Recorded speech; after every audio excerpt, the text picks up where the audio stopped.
Bonjour. Alors aujourd'hui, je vais vous parler du vaginisme. C'est un sujet très intéressant, très tabou également. Le vaginisme, je vais vous expliquer un petit peu ce que c'est. Et puis pour traiter ce sujet, j'ai la chance d'avoir une invitée au parcours incroyable.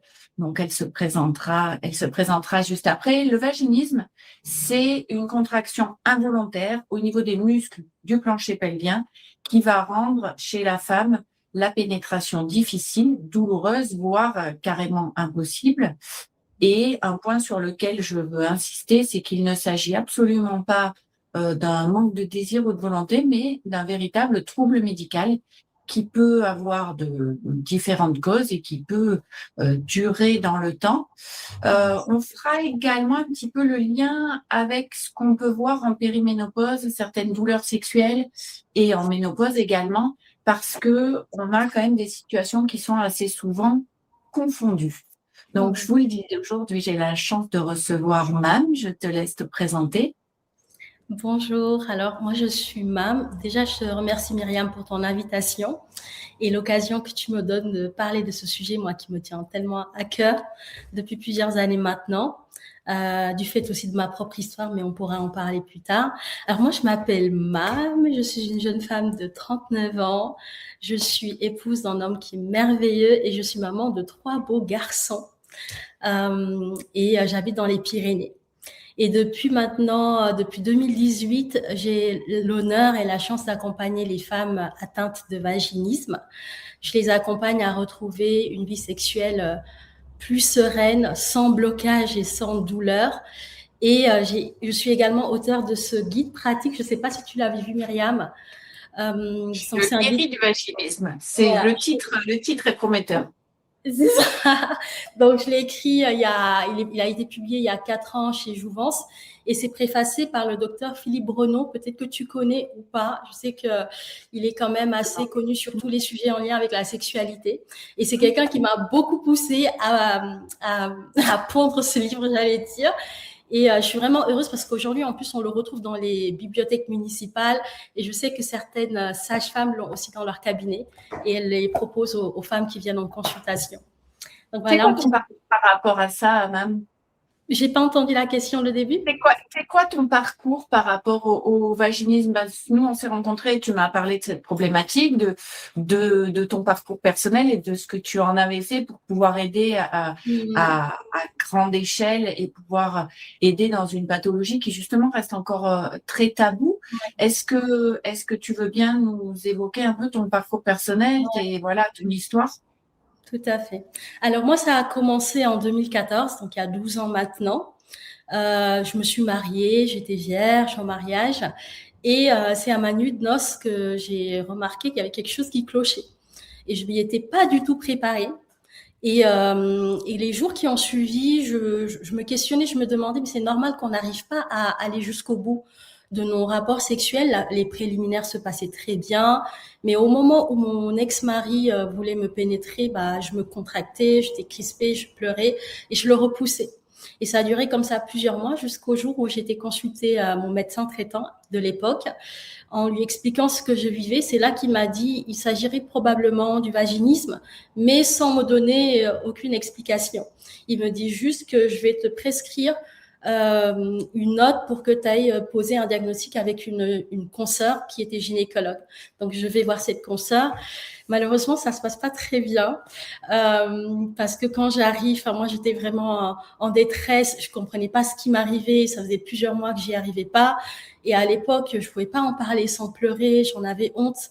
Mais j'avais quand même de l'espoir qu'on me dise enfin ce qui se passe. Donc, je lui en parle, mais malheureusement, il n'y a pas eu. En fait, moi, j'ai senti beaucoup de froideur, malheureusement.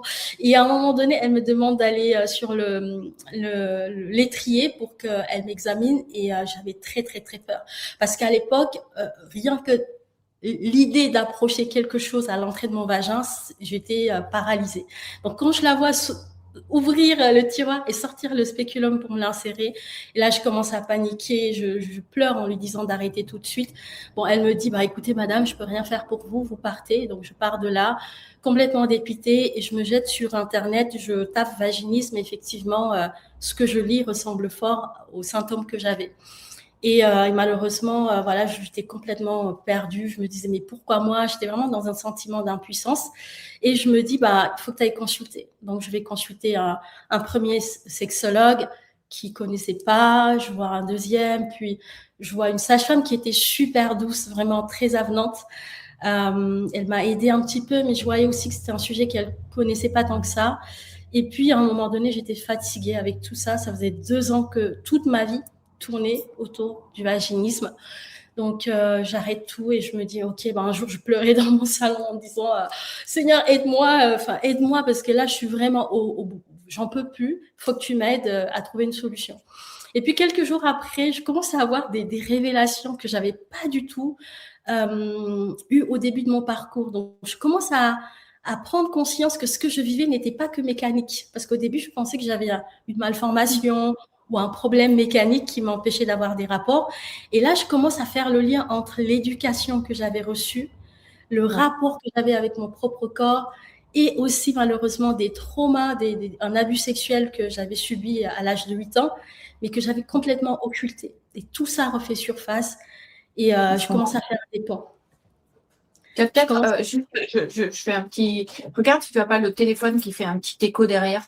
Elle est hyper intéressante ton histoire. Déjà, je trouve ça très courageux de partager ça.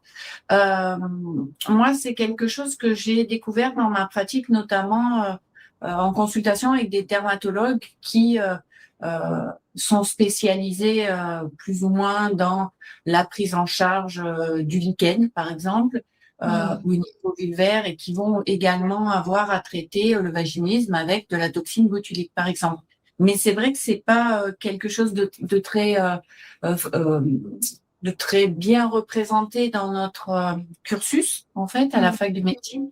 Donc, c'est pour ça que je trouvais vraiment ton histoire hyper intéressante et puis on comprend bien mieux du coup ce parcours et cette envie d'aider Oui, d'autres femmes parce que tu l'expliques très bien. C'est pas facile de trouver un professionnel qui soit suffisamment formé à ça, qui ait non plus le temps, qui soit pas bloqué dans l'aspect purement technique parce qu'effectivement ça peut être très compliqué en termes d'examen clinique. On a des contraintes de durée de consultation, etc. Et voilà. Et je pense quand même que le médecin qui t'a reçu a bien fait de pas aller au-delà sur cette première oui. première consultation, évidemment. Mais on comprend bien également l'errance et puis euh, voilà le poids pour la femme qui souffre de vaginisme, le couple. Est-ce que c'est une pathologie fréquente à ta connaissance? Alors oui, c'est fréquent. Alors aujourd'hui, il y a des statistiques qui parlent de entre une femme sur 100 serait concernée par le vaginisme, mais ça reste une pathologie qui est taboue et les femmes qui sont concernées, elles consultent finalement rarement parce que comme elles ont la sensation, moi par exemple à l'époque, j'avais l'impression que j'étais la seule à être comme ça. En fait, quand ça t'arrive, tu as l'impression d'être seule au monde et il y a une honte aussi que tu ressens à aller en parler. Donc, il y a vraiment cette barrière qui fait que même quand on en souffre, bah, on a tendance à rester dans son coin plutôt que d'aller consulter. Mais il y a quand même beaucoup de Ouais, femmes. c'est probablement sous-estimé parce que moi j'avais fait des recherches en préparant notre sujet et selon les différentes publications qu'on trouve, on parle même jusqu'à 7% de la population. Alors toutes causes confondues, donc avec parfois d'autres causes qui provoquent un vaginisme secondaire, mais voilà, on se rend bien compte que c'est des chiffres importants et qui malgré tout sont très probablement sous-estimés. On l'a bien compris par rapport à tes explications. C'est évidemment pas purement psychologique, même Non, s'il y a un lien. bien Euh, sûr. c'est donc pas purement mécanique non plus dans la majorité des cas. Ouais.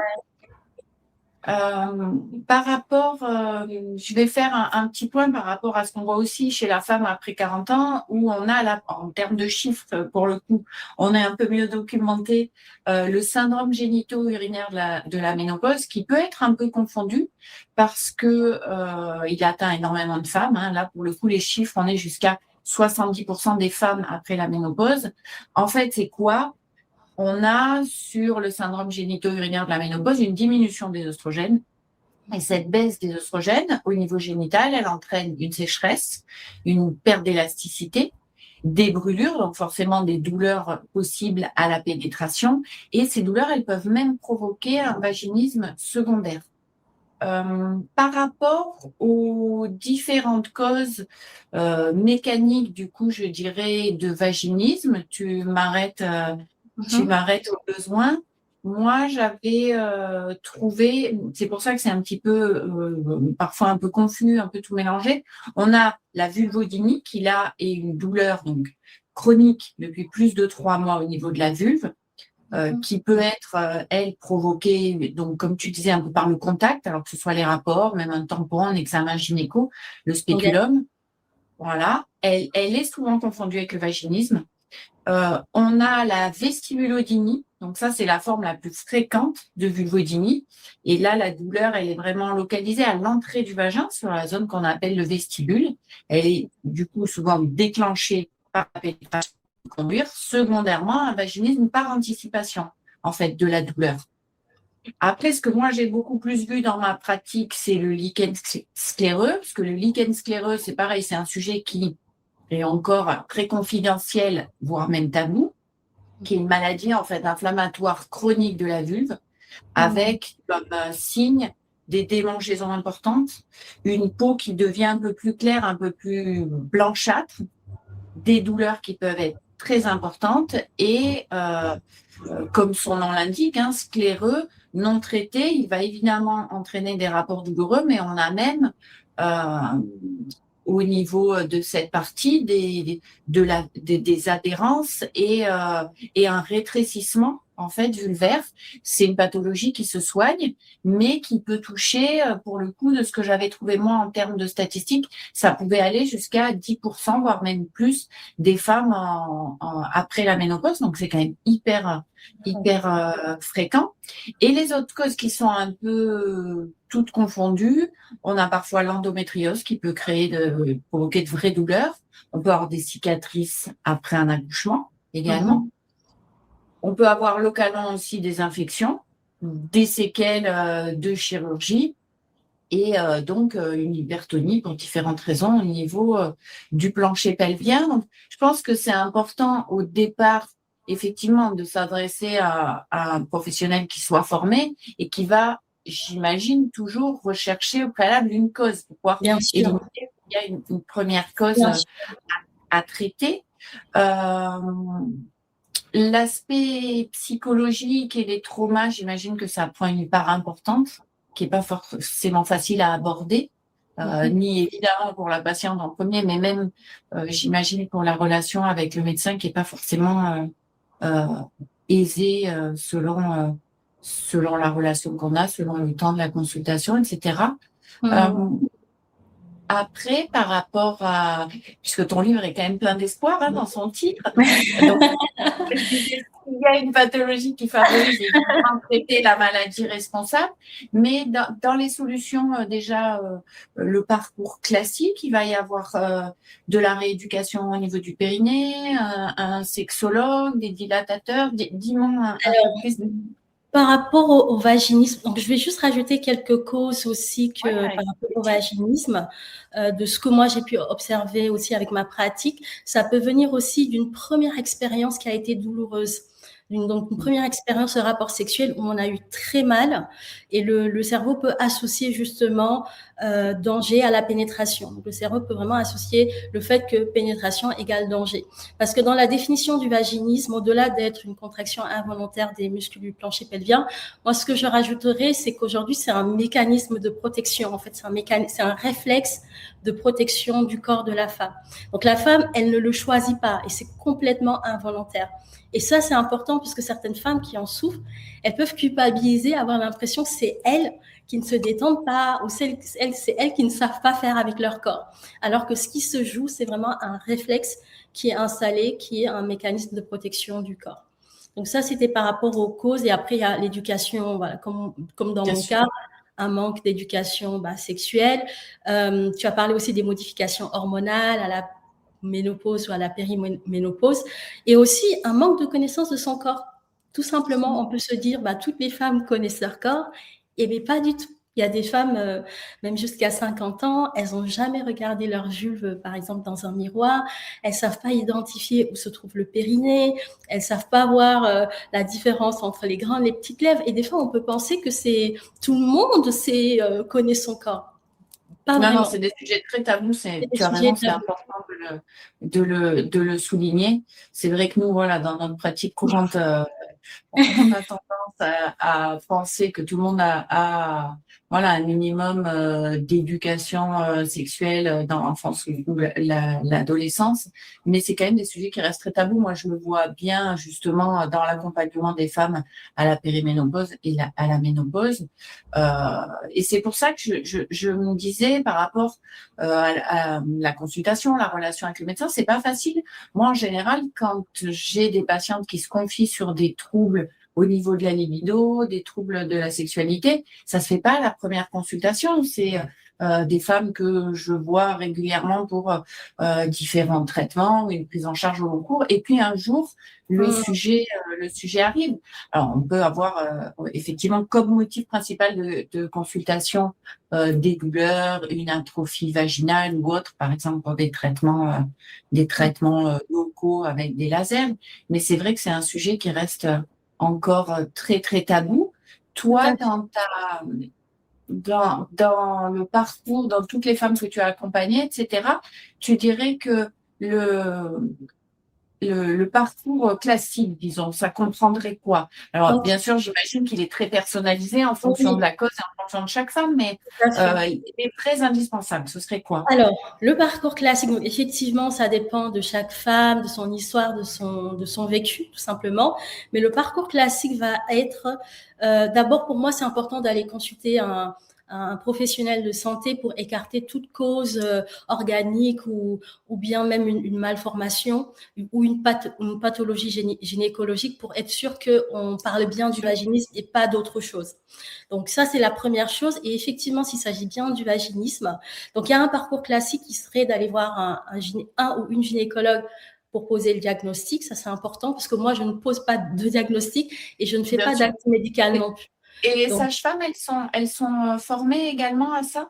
alors moi, je trouve que les sages-femmes sont beaucoup plus terrain. Moi, par exemple, dans ma pratique, j'ai plus tendance à orienter vers une sage-femme parce que je les trouve beaucoup plus terrain, beaucoup plus douces, beaucoup plus bienveillantes dans l'approche.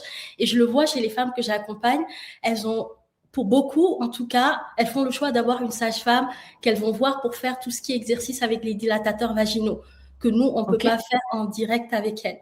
Donc, bien le sûr. parcours va être d'aller voir un gynécologue qui va orienter probablement vers un sexologue, qui lui va aussi Mhm. peut-être orienter vers une sage-femme, des fois aussi à la Et les kinés kiné, avec aussi? Ouais, voilà, ok. la kiné voilà, pelvienne pour faire voilà, tout ce qui est en lien avec le périnée. Et tout cela est important, mais ce que moi j'observe, ça a été aussi mon parcours, c'est que chez ces femmes, après la consultation, elles se retrouvent toutes seules chez elles, face à leurs peurs, face à leurs questions, et elles n'ont pas une personne en face d'elles avec qui échanger. Et en fait, c'est là où moi, mon approche devient vraiment intéressante pour elles, parce qu'après une consultation, ben, elles ont des questions. Elles vivent avec cette honte au quotidien. Elles ne peuvent pas en parler à leurs proches parce qu'elles en ont honte et aussi elles savent que leurs proches vont peut-être pas comprendre ce qu'elles vivent. Elles Bien vont sûr. beaucoup de culpabilité et de frustration aussi avec par rapport au conjoint. Et en fait, c'est en ce moment-là où un accompagnement complémentaire comme celui que je propose est vraiment une aubaine pour elles parce qu'elles se disent enfin Du des coup, vous gens qui... avez des groupes de parole, une sorte de Exactement, communauté, ouais, tout où à elles fait. Il y a peuvent des échanger espaces entre elles d'échange. également.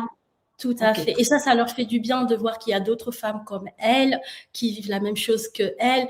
Et vraiment, c'est ces côtés humains aussi qu'elles viennent rechercher. Parce que comme tu le disais, lors d'une consultation, le temps est limité. On ne peut pas faire 3h30 de consultation. Et donc, quand elles sortent des consultations, c'est nous là, c'est là où on les rattrape parce qu'on sait que bah, chez elles, elles sont figées, elles ont même peur de faire les exercices qui leur ont été partagés pendant la consultation. Et dans ces moments-là, en fait, c'est là où vraiment elles sont découragées, oui, elles c'est en peuvent important de plus. ne pas être seule et de pouvoir parler avec des femmes qui ont traversé ça également. Il y a des traitements médicamenteux aussi, à ma connaissance, qui peuvent jouer selon le type de vaginisme. La place des œstrogènes, je ne sais pas si toi tu en as eu au niveau local notamment, alors là pour le coup, plus chez des femmes en périménopause ou en ménopause, qui peuvent vraiment améliorer la trophicité au niveau vulvo-vaginal, donc là qui doivent pouvoir avoir un intérêt notable si ce syndrome génito-urinaire chez la femme en raison de la chute des œstrogènes a provoqué un vaginisme secondaire. Et puis, il y a les injections de toxines botuliques aussi qui peut-être vont créer un cercle un peu vertueux, notamment quand tu parlais de protection. La toxine, elle va relâcher au niveau des muscles, elle va détendre les muscles. Peut-être que alors tu me reprends là pour le coup par rapport à ce que tu vois et aux femmes que tu as accompagnées, les femmes qui peuvent bénéficier de ces injections, est-ce ça leur permet de se rendre compte qu'elles sont capables aussi de rester détendues au niveau périnéal? Est-ce que alors ça a une durée de vie qui est limitée, Oui, c'est des c'est traitements ça. qu'on peut refaire, mais est-ce que ça peut débloquer sur des blocages psychologiques qui viendraient s'associer aussi ou entretenir ça? Est-ce que ça peut permettre de passer un cap? Alors moi, personnellement, je n'ai pas fait l'expérience, j'en ai pas reçu. Okay. Et ce que j'ai pu observer, donc des retours terrain de femmes qui l'ont eu, comme tu dis, sur un temps limité, ça peut permettre d'être plus détendu, mais Oui. voilà, ça a une durée limitée. C'est-à-dire au-delà de ce délai-là, bah, le même mécanisme revient. Oui, Et bien sûr. Ça peut pas être un traitement tout seul. C'est un traitement très ponctuel. symptomatique, mais j'imagine que ça peut permettre quand même un shift aussi au niveau cognitif, de se dire bon, je suis capable de rester détendu et peut-être que ça peut accélérer un peu la prise en charge globale et encore une fois adaptée à chaque femme. Donc en fait, ce qu'on a vu sur ton livre, tu vas nous dire, on peut en guérir. Oui. Oui, c'est vraiment mon message d'espoir que je porte à ces femmes. Bien sûr qu'on peut en guérir. Après, chaque parcours est différent. Bien sûr, mais dans la majorité des cas, on a quand même une Oui, dans la amélioration majorité des cas, notable. on a une amélioration, même une guérison et même enfin pouvoir vivre, elles peuvent pouvoir vivre enfin une sexualité épanouie sans aucun blocage et sans douleur. Oui, on en guérit. Le vaginisme, pour moi, ce n'est pas incurable. On n'est pas condamné en fait. C'est vraiment ça le message, c'est que oui, on peut en souffrir, mais on n'est pas condamné à rester comme Il y a ça. des Et des solutions. solutions, voilà, des solutions existent et elles peuvent y accéder. C'est quoi la phrase la plus insupportable ou la plus blessante quand on est atteinte de vaginisme? S'il y en a plusieurs, Alors, il y en partagez-les. a plusieurs, mais moi, celle que j'en pouvais plus, c'est détendez-vous, madame, parce que quand on souffre de vaginisme, en fait, cette phrase, elle est culpabilisante. En tout cas, du point de vue de la femme qui souffre de vaginisme, parce que je pense que le professionnel qui dit ça, c'est pour des bonnes intentions. C'est Je payant. pense que c'est pour, pour assurer et peut-être pour redonner de l'espoir. C'est plus, je pense, dans une intention de rassurer, mais pour la femme qui reçoit cette phrase, c'est insupportable. Moi, j'en pouvais plus, je pouvais plus entendre cette phrase parce qu'en fait, ça te renvoie, ça renforce ton sentiment d'échec et tu as l'impression que c'est de ta faute et que c'est toi qui n'y arrives pas. Alors que dans la définition du vaginisme, il y a quand même cette notion d'involontaire. C'est une contraction Involontaire. involontaire. Donc, étant donné que c'est involontaire, qu'on te dit, mais détends-toi, il faut juste relâcher, ou bien il faut lâcher prise. Aïe, aïe, aïe, mais moi, quand on me le disait, voilà, moi, ça me. Mais donc, cette phrase, elle est insupportable parce que ça renforce un sentiment de culpabilité et d'échec pour ces femmes-là. Donc, faut Il éviter. vaudrait mieux dire que finalement, il y a des solutions. Dans la majorité des cas, ça peut s'améliorer, Exactement. voire guérir complètement. Mais c'est C'est une ça. phrase qui, du coup, est un peu maladroite, j'imagine, ou alors, dans les phrases un peu violentes, moi, on me rapporte assez souvent, malheureusement, alors pas sur du vaginisme, mais sur des douleurs pendant les rapports dus à la ménopause, par exemple, euh, il faut se forcer un petit peu. Oh, ouais. C'est Mmh. normal d'avoir un peu mal. Des phrases comme ça qui sont quand même d'une violence terrible, où vous allez finir par vous habituer aussi. Voilà. Tout à fait. Dans mon livre, j'ai un blog sur justement les phrases Sur les qu'on phrases. entend, ouais, qu'on entend souvent.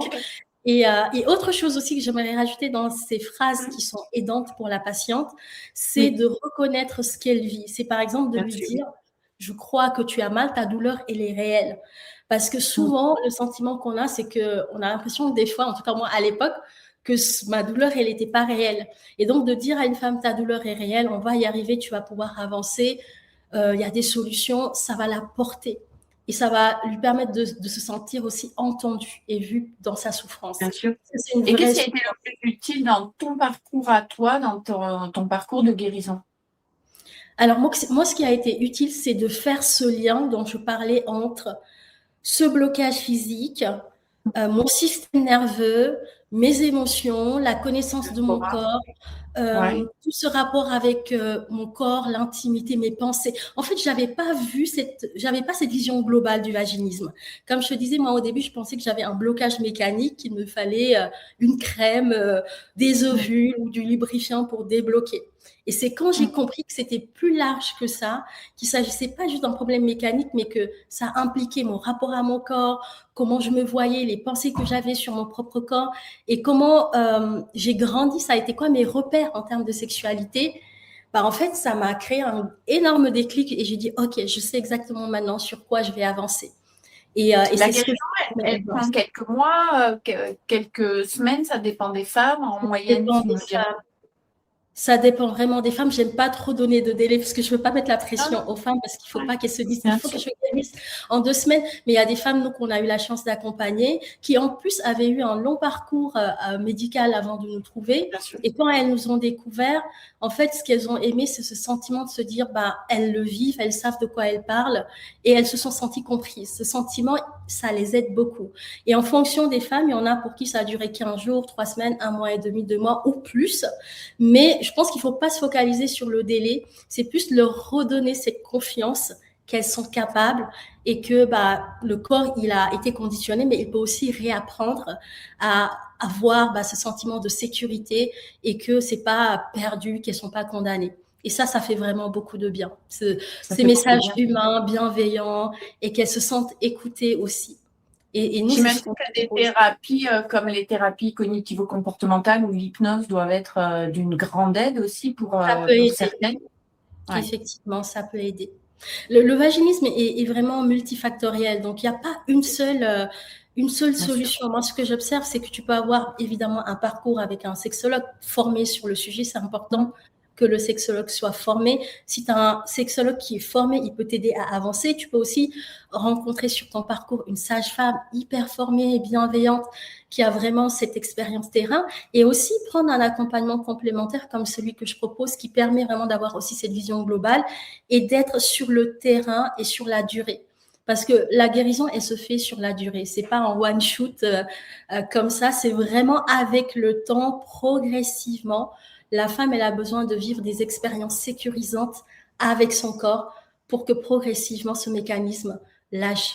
Donc c'est vraiment sur le temps que ça se fait et Sur chaque le femme temps est et multipraticien, j'allais dire, parce que multifactoriel également. Il y a un point qui est très important, c'est sur lequel j'aimerais revenir, c'est que de toute façon, quelle que soit la cause, là on parle de vaginisme, mais une douleur pendant les rapports n'est jamais normale. non, Voilà. c'est pas normal. Que ce soit la périménopause, la ménopause, le vaginisme ou une infection, une cicatrice post-chirurgie ou autre.